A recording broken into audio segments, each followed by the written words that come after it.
처음 실행시키는 일러스트레이터.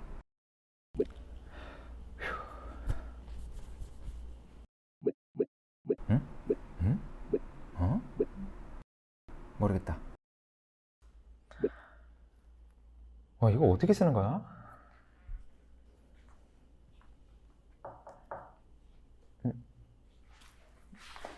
에휴, 답답하. 비켜봐. 내가 세팅부터 다 알려줄게. 일로 와봐. 어도비 일러스트레이터는 2D 그래픽 작업을 많이 하는 시각 디자인과 학생들을 필두로 대부분의 디자인 학과에서 자주 사용하고 있는 벡터 드로잉 프로그램이죠. 전문적이고 많은 기능을 가지고 있는 만큼 처음 설치했을 때 무엇부터 시작해야 하는지 모를 수 있습니다. 그런 초심자들을 위해 고인물의 프로그램 세팅부터 소소한 꿀팁까지 빠르고 간단하게 전달해 드리도록 하겠습니다. 빠르게 넘어가니 추가적인 기능들이 궁금하시다면 꼭 직접 사용해보세요. 그래야 툴 숙련도가 올라갑니다.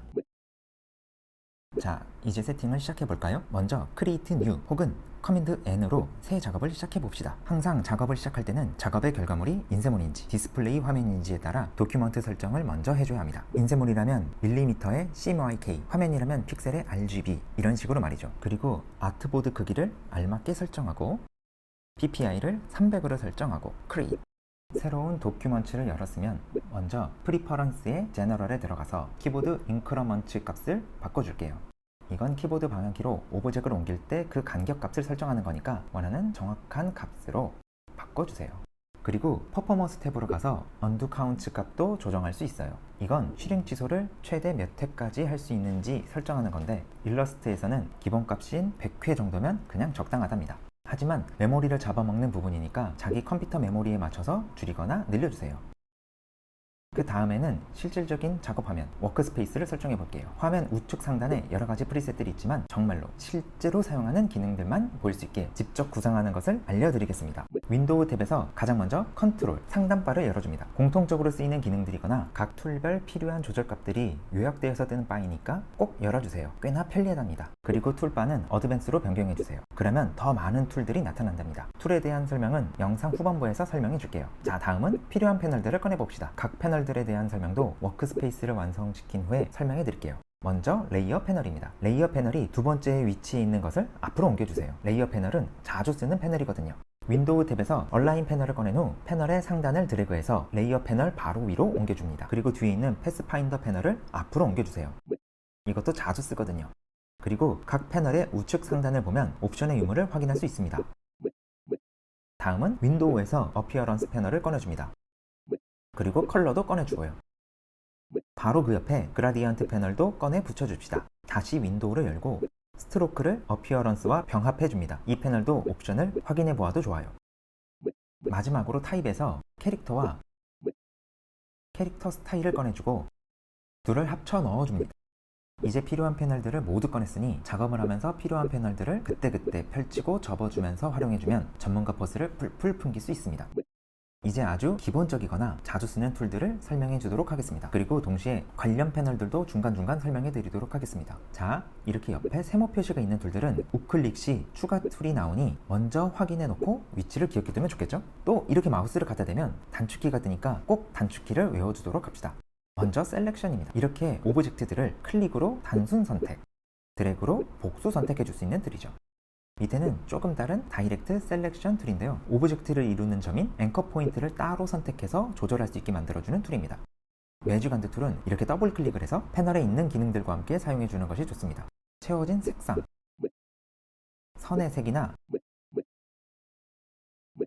두께 같은 특성, 투명도, 블렌딩 모드처럼 각 오브젝트들이 가지는 속성을 기준으로 한꺼번에 선택이 가능하죠. 여기서 오파시티와 블렌딩 모드는 우측의 트랜스페러런시 패널에서 조절해 줄 수 있습니다. 블렌딩 모드에 대한 설명은 따로 하지 않을 테니 직접 한번 확인해 보세요. 다음은 펜 툴입니다. 앵커 포인트들을 찍어서 직접 오브젝트를 만드는 툴이죠. 밑에 있는 커버처 툴도 비슷하지만 곡선만 만들 수 있는 툴입니다. 물론 펜 툴로도 곡선을 만들 수는 있죠.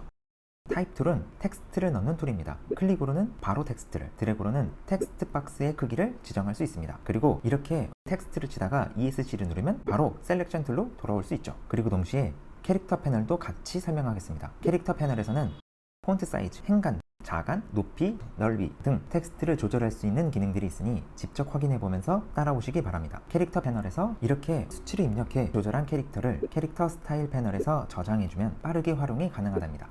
패러그래프와 패러그래프 스타일도 똑같아요. 문단 정렬, 들여쓰기, 내어쓰기 등 직접 확인해보시고 패러그래프 스타일에서 저장 후에 똑같이 빠르게 활용이 가능하답니다. 그리고 라인 툴은 이렇게 선을 그리는 툴입니다. 그리고 도형 툴들도 동일하게 원하는 수치대로 정확하게 만들 수 있고 둥근 모서리 툴도 이렇게 똑같이 수치를 입력해 조절해 줄 수도 있습니다.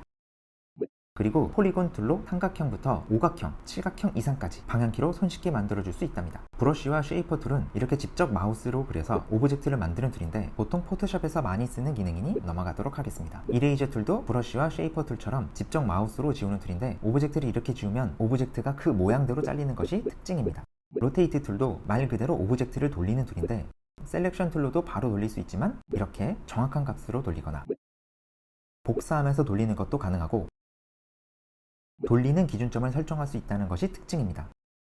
스케일 툴도 이렇게 직관적으로 사용하거나 정확한 퍼센트를 입력해서 쓸 수 있지만 그것보단 셀렉션 툴을 쓰거나 트랜스폼에서 원하는 크기 값을 입력하는 방식으로 크기 조절을 더 많이 합니다. 그리고 요 밑에 툴들은 저도 쓴 적이 없네요. 넘어가겠습니다.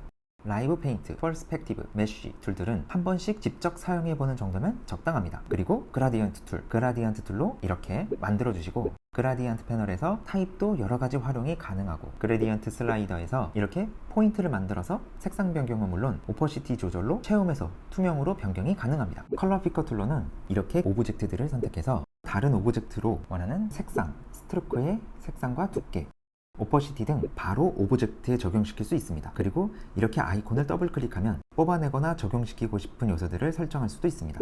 블렌드 툴은 오브젝트에서 다른 오브젝트로 형태나 색상 등의 요소가 변하는 단계를 오브젝트로 만들어줄 수 있는 툴입니다. 이 툴도 스텝스 등을 조절해 줄 수 있죠. 다음은 아트보드 툴로 넘어갈게요. 오브젝트가 아닌 아트보드, 대지를 바로 추가, 오브젝트까지 한꺼번에 복사, 가로 세로 변경, 여러 개의 대지를 재정렬해 줄 수 있답니다.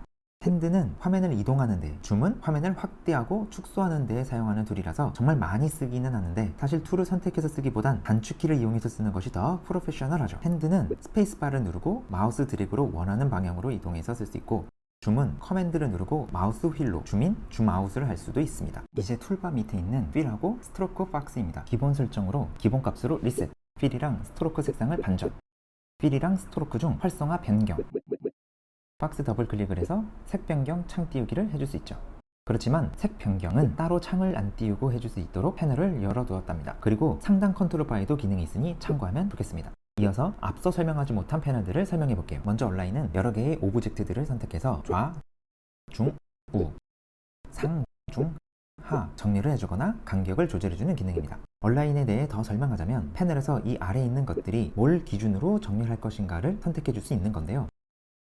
아트보드, 선택된 오브젝트 내에서 한 개의 선택된 오브젝트를 기준으로 이렇게 세 가지가 있습니다. 이 중 한 오브젝트를 기준으로 하는 정렬은 굳이 이 아이콘을 클릭할 필요 없이 이렇게 여러 개의 오브젝트를 선택하고 기준을 삼고 싶은 오브젝트를 한 번 더 클릭해주면 된답니다.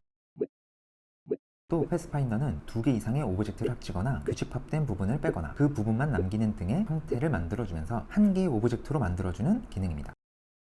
스트로크 패널에서는 스트로크의 두께, 끈 모양, 꺾인 모양 같은 것들을 설정해주는 기본적인 기능뿐만 아니라 점선이나 화살표를 만들거나 기본 스트로크의 모양 등 추가적인 기능도 설정이 가능하니 다양하게 직접 시도해보세요.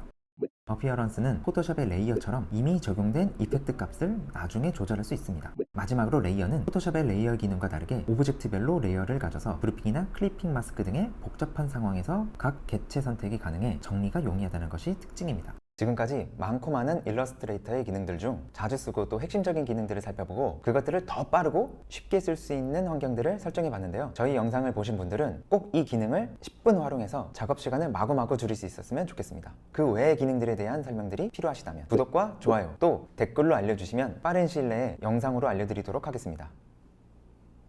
끝.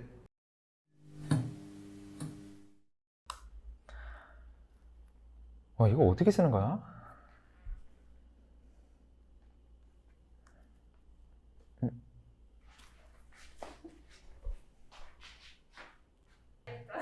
네.